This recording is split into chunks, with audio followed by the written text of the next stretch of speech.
For years, Helium 10, like all other sales estimation tools, provided sales data only at the parent level. That meant if a product had multiple variations, different color sizes, or styles, the reported sales number combined all of them into a single total.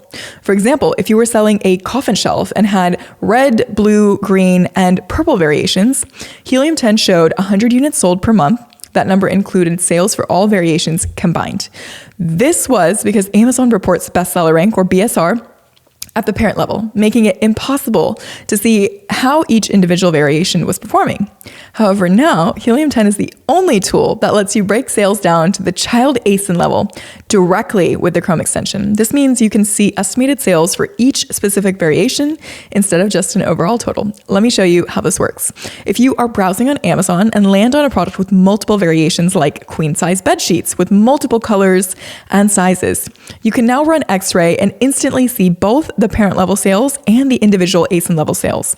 Instead of just seeing one large total, like 121,000 units sold across all variations, you'll now be able to see that a specific color or size sold 13,000 units. This is a huge advantage because most sellers using other tools are flying in blind. While Amazon does provide some sales data, it's often vague, only displaying round numbers like 100, 500, 1,000, or 1,000 units. And sometimes those numbers aren't very accurate. Helium 10, on the other hand, allows you to really drill down and see exactly which variations are selling the most.